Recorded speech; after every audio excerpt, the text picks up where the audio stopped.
देखो इधर आज का टॉपिक कंजक्शन, जैसे डिटरमिनेंट्स पढ़े हमने, प्रीपोजिशन पढ़े, उससे ये भी बहुत सारे हैं, हम वो भी सारे पढ़ने हैं हमें।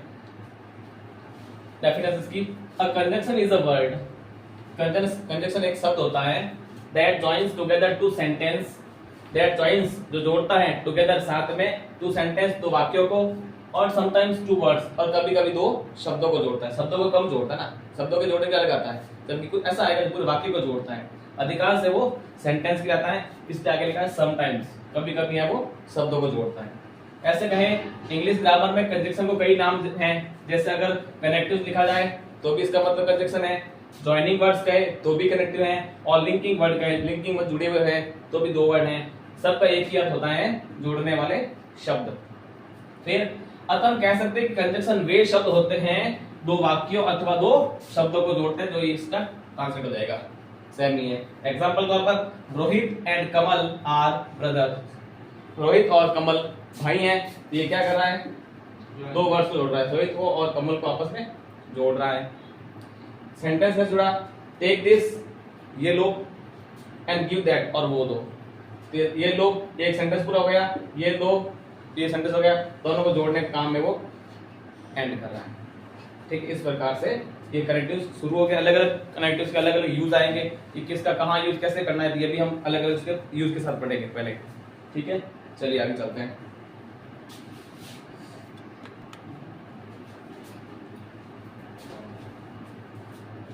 ओनली एंड कंजक्शन ही दो शब्दों को आपस में जोड़ता, ध्यान रखना, अगर ओनली टू वर्ड्स को ऐड करना है, आपस में ज्वाइन करना है, तो एंड का ही प्रयोग होगा।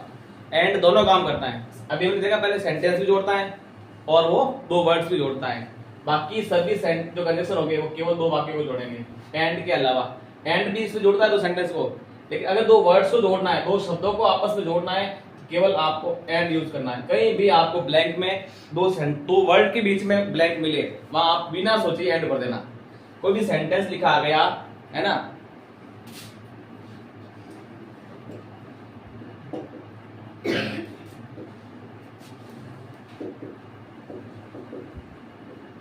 कैसे ये सेंटेंस है, आई ही गो टू पिकनिक, मैं वह पिकनिक गए, एक वर्ड दो वर्ड को जोड़ना है। कोई भी सेंटेंस है, मैंने इसे लिखा है, ये कोई भी सेंटेंस आए तो सीधा आपको एंड कर देना, सोचना ही नहीं है, मैं और वह पिकनिक है, सीधा हो जाएगा। अब ये बट अगर कुछ लगाओगे बनेगा ही नहीं। अब इतने दे दिया, बट दे दिया, अनलेस दे दिया, बीच दे दिया, ये चार ऑप्शन आ गए, चार बने हैं, अगर यही चार ऑप्शन है तो आपको बिना देखे एंड बनना। आप ट्रांसलेट करके भी देखोगे ना तो भी आपको एंड ही इसमें मैच होगा, यानी कि जहां दो वर्ड को जोड़ना पड़े एंड यूज करना है। जैसे two and two makes four, दो और दो चार होते हैं, ये टू और टू दो वर्ड है, इनको जोड़ रहा है। Ram and Mohan are friends, तो दोनों वर्ड को जोड़ रहा है तो एंड आ रहा है। इसमें शेष सभी कंजक्शन एंड सहित दो वाक्य को जोड़ते हैं, एंड वाक्य भी जोड़ना है, बाकी तो आएंगे, लेकिन एंड दोनों में शामिल होगा, दो वर्ड में और दो सेंटेंस में एंड दोनों में शामिल होगा। He worked hard but he failed, उसने कठिन मेहनत की लेकिन वो फेल हो गया, है ना, लेकिन वो असफल हो गया। He will not come unless you invite him, use what you mean by unless, जब तक he will not come unless you invite him, वो जब तक वो नहीं आएगा जब तक तुमने उसे इनवाइट नहीं भेजोगे। नो, जब तक unless he will not come, जब तक भी हो सकता है, एक और होता है इसका, टेंस के अकॉर्डिंग चलो ना, टेंस के हिसाब से आपका सही है ना, टेंस के हिसाब से भी लाए ना, टेंस के हिसाब से आपका सही है। He will not come unless you invite him, कि वो तब तक नहीं आएगा जब तक आपको इनवाइट नहीं करोगे उसको ना, जब तक आप इनवाइट नहीं करोगे वो नहीं आएगा। She gave me a lamp which was broken, क्या ट्रांसलेट करो Rajendra Singh, she gave me a lamp which was broken, Rajendra Singh बताओ, आपको बताते ही नहीं हो, हाँ करो ट्रांसलेट इसका।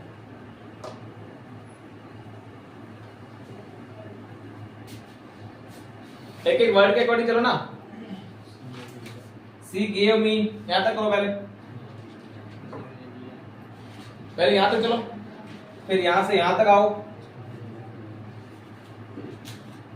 वाज का मतलब था में लाना नहीं है, क्योंकि वहां क्या आ गई, second form past simple tense यही हो गया।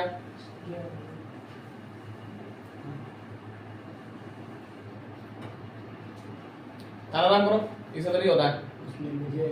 उसने मुझे लैम्प दिया, वो टूट गया। वह टूट गया। सी गिव मी, उसने मुझे दिया, क्या दिया? हाँ लैम्प, एक लैम्प। तो फिर तो ऐसे चप्पल करो ना, तो टूट गया। Ram went to library and finished his work. गलपत राम लाइब्रेरी गया। हाँ अब बनाएगा। इसको बोलो कि बोल दे। अब इसको भी बोलना है, उसको बोला, इसने बोला, प्रवीण ने पहले बोला, इसका प्रवीण ने किया है, इसका तूने किया है, इसको भी नंबर आना चाहिए ना। हाँ राम लाइब्रेरी गया हाँ, और अपना कार्य को लाइब्रेरी नहीं है, लाइब्रेरी है लाइब्रेरी गया ना। इसमें क्या पढ़ते हैं? लाइब्रेरी। हिंदी में नहीं क्या होती है ये बताओ, कोई नहीं बताएगा। लाइब्रेरी को हिंदी में क्या कहते हैं? पुस्तकालय। पुस्तकालय है ना। पुस्तकालय का मतलब क्या होता है? पुस्तकालय का मतलब क्या होता है? क्या बच्चे पढ़ते हैं? क्या बच्चे पढ़ते हैं? तो फिर स्कूल का मतलब क्या होता है? क्या किताब पढ़ते हैं? किताब तो मैं घर पर पढ़ता हूँ, शांति। शांति पढ़ते हैं। घर की मैं ठिकड़ा बजवा पढ़ता हूँ। घर की मोदी जी के थाले बजो, कोरोना मरीज जो है। पहले तो आलय का मतलब क्या होता है? पुस्तक का मतलब जानते हो? पुस्तकों में था। पुस्तकें रखने की एक जगह जो निश्चित रूप से पुस्तकों के लिए ही बनी होती है। विद्यालय, विद्यालय है, विद्यालय मतलब उसे विद्या पढ़ाई के लिए यूज होता है ना। चिकित्सालय, वहां भी आलय आ रहा है पीछे, आलय पढ़ते लग रहा है ना। तो चिकित्सा का ट्रीटमेंट के लिए यूज होता है वो। वैसे आलय का मतलब स्थान, और क्या क्या चीजें जो उसके उपसर्ग के आगे वर्ड कौन सा उसके अकॉर्डिंग चलते हैं, है ना। ये भी ध्यान रखा करो। लाइब्रेरी, लाइब्रेरी, पुस्तकालय, पुस्तकालय और भी निकलेगा। बहुत ओके बोल रही है, मजबूत होनी चाहिए आपकी।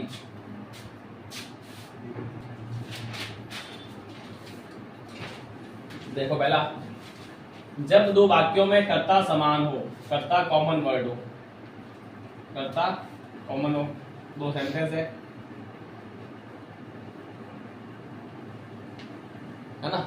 जैसे पहले में आई कॉमन है, दूसरे में ही कॉमन है, तीसरे में डू इट वाला ये कॉमन है। तो क्या करना है?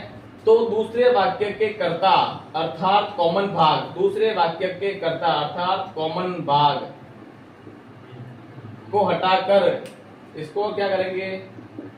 हटा करके शेष भाग वैसा का वैसा लिखा जाता है। मतलब बाकी वैसा का वैसा आ जाएगा। कॉमन भाग को हटा देंगे, मतलब इसमें जो कॉमन आ रहा ना, इसमें टीच आ रहा है, इसमें टीच आ रहा है, इसमें टीच डिलीट होगा, है ना। ये तो सेम अगले सेंटेंस सेम लिखने हैं, लेकिन जो दूसरे सेंटेंस में सेम कॉमन चीजें आ रही है वो हम डिलीट कर देंगे, है ना। फिर वो बाकी बात समझ आएगा। जैसे अब पहला सेंटेंस क्या बनेगा? आई तो सब में, आई दोनों कॉमन है, दोनों में से एक लेना है। आई टीच इसमें भी है तो टीच पर टीच ले लो, इसमें भी है, कॉमन हटानी है। आई टीच, फिर क्या आ जाएगा?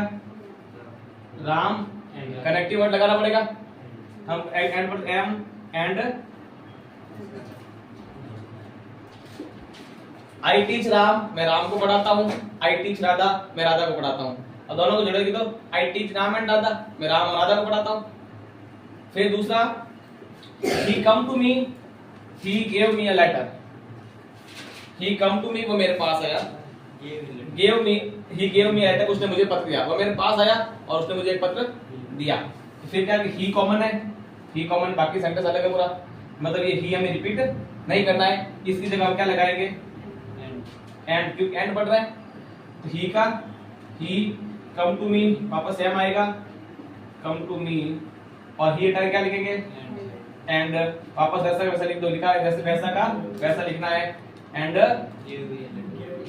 Give me a letter, translate करो, ही कम टू मी, मेरे पास आया, एंड गिव मी लेटर, और मुझे एक पत्र दिया।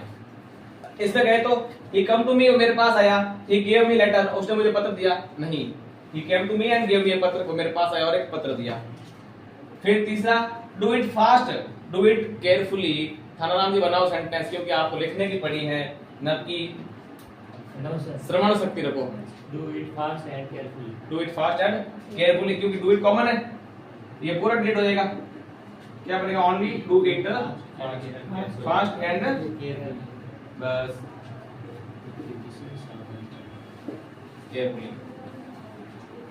सेम पैटर्न एग्जाम का, इतना ही सोचना है कि एग्जाम में इतना ही सोचना जितना हम सोचते हैं, इतना ही बात करते, कुछ भाई नहीं मानना है। भले वो आईएएस अधिकारी कुछ हो, क्या होगा, अपने घर पे होगा, खाली तो हम अपनी कमाई है ना। लिखो ये,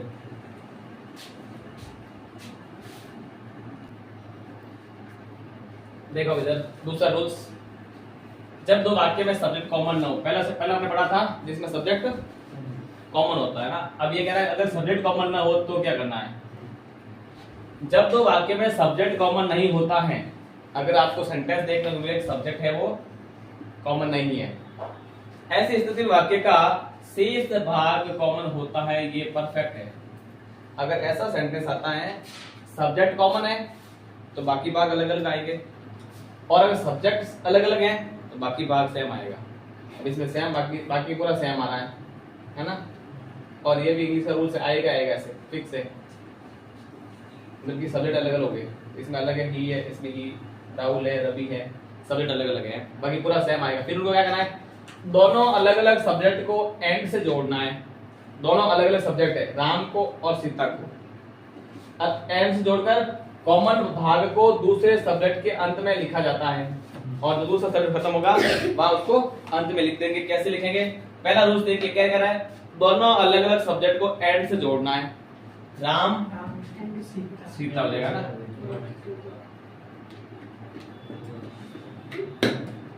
तो जोड़कर दोनों वाक्य के कॉमन भाग को, दोनों वाक्य का कॉमन भाग ये रहा, सब दूसरे सब्जेक्ट, ये दूसरे सब्जेक्ट के अंत में लिख देते हैं, मतलब यहाँ शुरू कर देना वापस। कैसे? वांट नहीं है, Ram and Sita went to Kota. अब ये कह रहा है राम कोटा गया, सीता कोटा गई, और कहे तो Ram and Sita went to Kota, Ram Sita Kota गए। सेम सेंटेंस आ रहा है, सेम मीनिंग आ रहा है। दूसरा, Rahul is a good boy, Ravi is a good boy. Rahul पहले आ जाएगा, Rahul and Ravi is a good boy, is a good boy.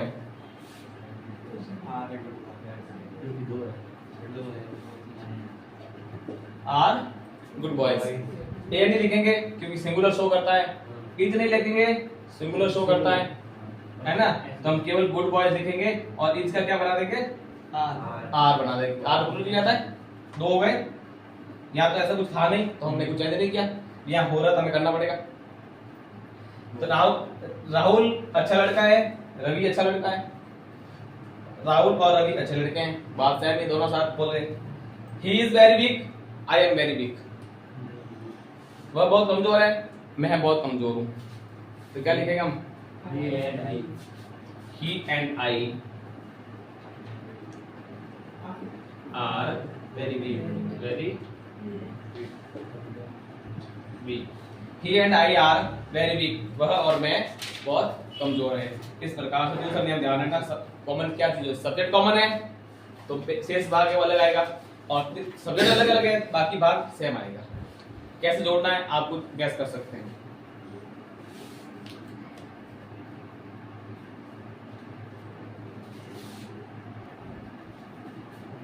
अब देखो इधर, जब किसी वाक्य में तीनों पर्सन दे दिए हो, जानते हो पर्सन के बारे में अच्छे से?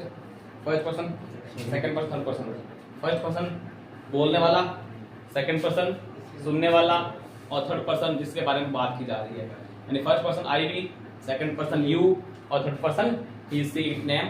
तो सिंगल सब्जेक्ट क्लोज जो आते हैं वो सब ऐसे। यदि किसी वाक्य में तीनों ही पर्सन दे दिए हो तो ऐसी स्थिति में पर्सन्स का क्रम इस प्रकार होगा। अगर तो सेंटेंस आ जाए ना जिनमें आई वी यू सब दे दिया हो, आप पहले क्या सब्जेक्ट रखेंगे, तो आपको ये पैटर्न ध्यान में रखना है।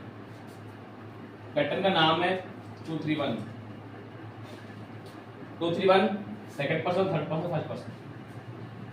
सबसे पहले सेकंड पर्सन लिखेंगे आप, फिर थर्ड पर्सन ऐड करेंगे, और लास्ट में फर्स्ट पर्सन आएगा। ठीक है, याद रखना है 231 के क्रम में। अभी मैंने सेंटेंस अभी हमने पढ़ा था he and I are very weak, अभी लिखा तो ही कौन सा पर्सन है थर्ड पर्सन और आई कौन सा है फर्स्ट पर्सन थर्ड के बाद क्या आया, फर्स्ट पर्सन तो ये क्या है करेक्ट है। लेकिन अगर यहाँ इसका उल्टा कर दे आई और मैं और वह, तो ये इनकरेक्ट हो जाएगा क्योंकि पैटर्न को नहीं फॉलो कर रहा है। फर्स्ट पर्सन पहले नहीं आएगा, पहले आएगा सबसे पहले सेकंड थर्ड, अगर पहले यही दे दे ये है ही नहीं तो ये दोनों होंगे, क्रम यही रखना। अभी इसमें सेकंड नहीं है, इसमें सेकंड वाला नहीं है, तो मैं इसको छोड़ दो, बाकी तो चलो बाकी रूल तो सेम आएंगे, यानी पहले थर्ड आएगा फिर फर्स्ट आएगा, तो ही थर्ड पर्सन आ रहा है, आई है वो फर्स्ट पर्सन आ रहा है, लेकिन इसमें ऐसा नहीं है, तो ये आपका इनकरेक्ट है, गलत है। अब उसके अकॉर्डिंग ये बनाना है हमें। पहला you are calling me, he is calling me, you and he are calling सबसे पहले पर्सन देखो, You. पहले सेकंड पर्सन You. फिर third person, You. You second person है यस सर करेक्ट। है और ही थर्ड पर्सन मतलब इसके अकॉर्डिंग चल रहा है ना, तो हम यू को पहले लिख सकते हैं, तो पहले क्या लिखेंगे यू एंड ही, क्योंकि सब्जेक्ट अलग अलग है ना, तो बाकी सेंटेंस तो कॉमन होगा। अभी देखा हमने सब्जेक्ट अलग अलग हो तो बाकी सेंटेंस कॉमन होता है, और अगर सब्जेक्ट कॉमन हो तो सेंटेंस अलग अलग हो सकते हैं, है ना। तो यू एंड ही आर दो हो गए, यू एंड ही तो आर कॉलिंग मी, तुम मुझे बुला रहे थे, वह मुझे बुला रहा है, तो तुम और वह मुझे बुला रहे थे। She has a pen, you have a pen. अब देखो सी कौन सा पर्सन है, थर्ड पर्सन, यू है, तो पहले क्या लिखेंगे यू, तो ये क्या बन जाएगा यू एंड सी। अब समझ आया कि ये तो पहले आए, इसमें जगह चेंज की हुई, इसका कारण है ये वाला फॉर्मूला। इसलिए मैंने पहले डायरेक्ट ये बताओ, भी सोचोगे कि सर पहले जैसे लिखा है, तो पहले था पहले लिखा, अब ये बादल आगे कैसा आया, तो उसका सूत्र है 2 3 1 यू एंड सी। अब दो हो गए यू एंड सी, तो हैज आएगा ही नहीं,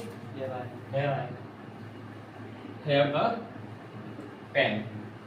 इस प्रकार से एंड का यूज इतना ही है दो वाक्यों में, या तो आप यूज करो जब सब्जेक्ट कॉमन हो या फिर वो सेंटेंस कॉमन हो, दोनों को जोड़ने के लिए एंड आता है।